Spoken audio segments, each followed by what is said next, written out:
लेकिन ये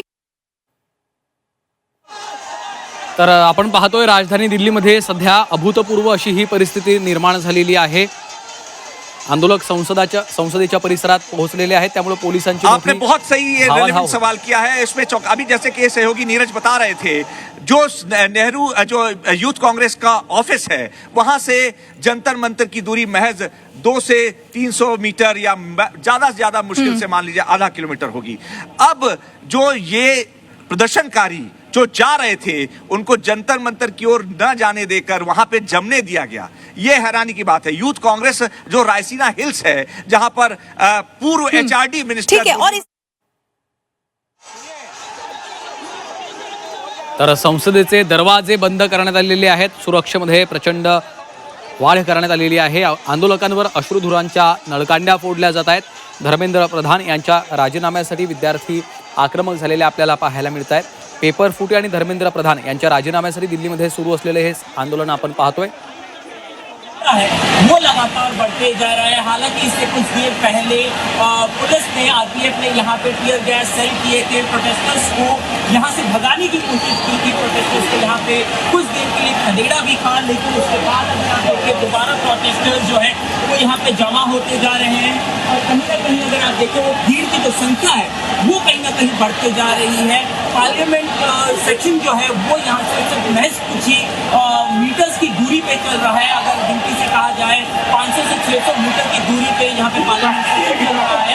और इसके बावजूद जो है जो प्रोटेस्टर्स हैं वो लगातार अपने डिमांड के साथ यहाँ पे उनकी जो भीड़ है वो लगातार बढ़ते जा रही है। तर आपण पाहतोय राजधानी दिल्लीमध्ये सध्या अभूतपूर्व अशी परिस्थिती निर्माण झालेली आहे आणि आंदोलक हे संसदेच्या परिसरात सध्या पोहोचलेले आहेत। पोलिसांची मोठी धावाधाव आपल्याला या संपूर्ण परिसरात पाहायला मिळते। संसदेचे दरवाजे बंद करण्यात आलेले आहेत आणि पोलिसांकडून सातत्याने अश्रुधुराच्या नळकांड्या फोडल्या जात आहेत आणि विद्यार्थ्यांच्या देखील आपण प्रतिक्रिया अनेक बघितलेल्या आहेत। पेपर फुटी आणि धर्मेंद्र प्रधान यांच्या राजीनाम्यासाठी दिल्लीमध्ये सध्या हे आंदोलन सुरू आहे। मात्र एका वेगळ्या वळणावर हे आंदोलन सध्या येऊन ठेपलेला आपल्याला पाहायला मिळतंय। धर्मेंद्र प्रधान यांच्या राजीनाम्यासाठी हे सर्व विद्यार्थी अत्यंत आक्रमक झालेले आपल्याला पाहायला मिळत आहेत।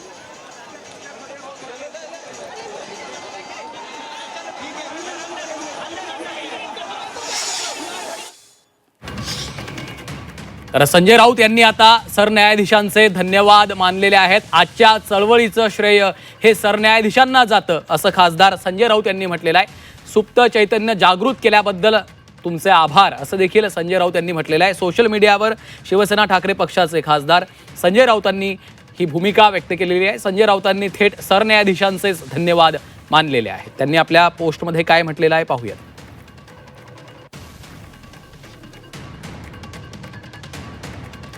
तर सुप्त चैतन्य जागृत केल्याबद्दल तुमचे धन्यवाद असं संजय राऊत यांनी म्हटलेलं आहे। खासदार संजय राऊत यांचं हे ट्विट आपण पाहतोय। सर्वोच्च न्यायालयाचे न्यायमूर्ती सूर्यकांत जी यांच्यासाठी आजच्या या महान चळवळीचं श्रेय केवळ एकाच व्यक्तीला जातं। राष्ट्रातील सुप्त किंवा मृतवत चैतन्य जागृत केल्याबद्दल कृतज्ञता आणि धन्यवाद असं खासदार संजय राऊत यांनी आपल्या ट्विटमध्ये म्हटलेलं आहे।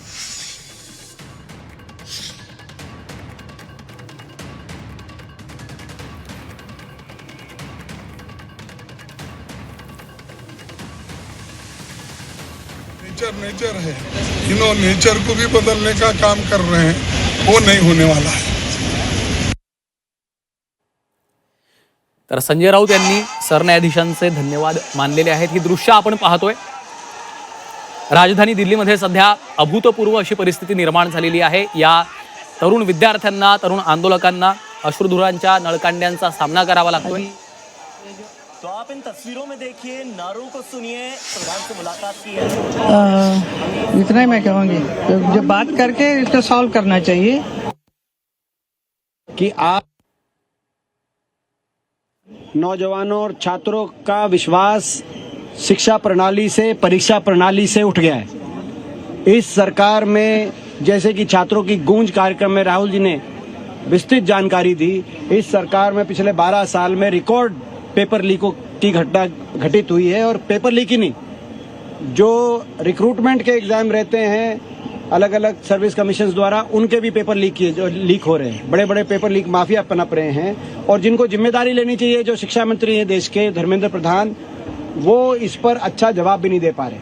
हमारे सहयोगी भी तर आपण पाहतोय संसद भवनाच्या परिसरामध्ये सध्या अभूतपूर्व असा हा गोंधळ आपल्याला पाहायला मिळतोय, कारण काही तरुण आंदोलक विद्यार्थी हे संसद भवनाच्या परिसरात पोहोचलेले आहेत। या आंदोलक विद्यार्थ्यांवर अश्रुधुरांच्या नळकांड्या फोडल्या जात आहेत। बॅरिकेडिंग तोडून हे विद्यार्थी आंदोलक आपल्याला त्या ठिकाणी समोर जाताना आगेकूच करताना पाहायला मिळतात। मात्र पोलिसांचा कडेकोट बंदोबस्त संसद भवनाच्या परिसरामध्ये सध्या तैनात करण्यात आलेला आहे आणि संसदेच्या सुरक्षेत देखील सध्या प्रचंड वाढ करण्यात आली आहे। मुख्य दरवाजे बंद करण्यात आलेले आहेत। राजधानी दिल्लीमध्ये सध्या अभूतपूर्व अशी परिस्थिती निर्माण झालेली आहे।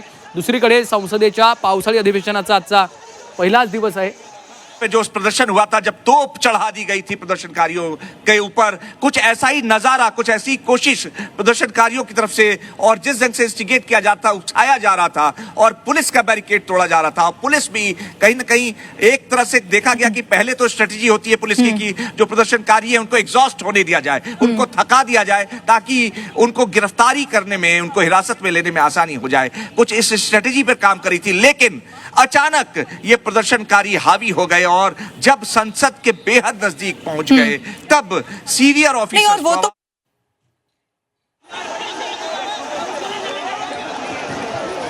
तर आपण पाहतोय संसद भवनाच्या परिसरात हे आंदोलक पोहोचलेले असताना त्या सर्व आंदोलकांवर त्यांना रोखण्याचे प्रयत्न सुरू आहेत। त्यांच्यावर अश्रुधुराच्या नळकांड्या फोडल्या जात आहेत। ही महत्त्वाची दृश्य आपण पाहतोय। संसद परिसरामध्ये सध्या सुरक्षा व्यवस्था अधिक कडक करण्यात आलेली आहे। सुरक्षा दल सतर्क आणि सक्रिय झाल्याचं आपल्याला पाहायला मिळतं आहे। अश्रुधुराच्या नळकांड्या फोडल्या जात आहेत। आंदोलकांवर लाठीचार्ज करण्यात आलेला आहे। त्यामुळं चेंगराचेंगरी झाल्याची देखील दृश्य आपल्याला पाहायला मिळत आहेत। मात्र संसद भवनाच्या परिसरात निदर्शनं हे अद्यापही सुरूच आहेत। आंदोलक काही संख्येने तिथे पोहोचलेले आहेत, त्यामुळं सुरक्षा व्यवस्था आणखी कडेकोट करण्यात आलेली आहे। तर दुसरीकडे आपल्याला पाहायला मिळतंय संसद भवनाचं प्रवेशद्वार, जे मुख्य प्रवेशद्वार आहे ते बंद करण्यात आलेलं आहे। QRT पथक या परिसरामध्ये तैनात करण्यात आलेलं आहे आणि दिल्ली मेट्रोची देखील अनेक स्थानकं बंद करण्यात आलेली आहेत, कारण काही मेट्रो स्थानकांमध्ये हे विद्यार्थी शिरल्याचं आपण बघितलेलं होतं। त्यामुळं अनेक मेट्रो स्थानकं ही सध्या बंद करण्यात आलेली आहेत। एक महत्त्वाची दृश्य आपण पाहतोय। खरं तर जंतर मंतर मैदानावरून संसदेवर हा धडक मोर्चा निघालेला होता। काही अंतरावर गेल्यावरच पोलिसांनी आंदोलकांना रोखलं, त्यांच्यावर लाठीचार्ज केला, अश्रुधुराच्या नळकांड्या फोडलेल्या आहेत। त्यामुळे आज राजधानी दिल्लीमध्ये सध्या अभूतपूर्व अशी स्थिती निर्माण झालेली आहे। आंदोलक हे संसदेच्या परिसरात, संसद भवन परिसरात दाखल झाले, त्यामुळे पोलिसांची देखील मोठी धावाधाव सध्या होतीये। धर्मेंद्र प्रधान यांनी राजीनामा द्यावा या मागणीसाठी विद्यार्थी आंदोलक सध्या ठाम असल्याचं आपल्याला पाहायला मिळतंय आणि या आंदोलकांवरच आता अश्रुधुराच्या नळकांड्या फोडल्या जात आहेत। दुसरीकडे संसदेचं पावसाळी अधिवेशन आजपासून सुरू झालेलं आहे। लोकसभेचं कामकाज सकाळपासून तब्बल 7 वेळा तहकूब करण्यात आलेला आहे। विरोधकांनी देखील संसदेमध्ये याच मुद्द्यावरनं आक्रमक मागणी केलेली आहे। नीट पेपर फुटीच्या मुद्द्यावर चर्चा व्हावी अशी त्यांची मागणी आहे।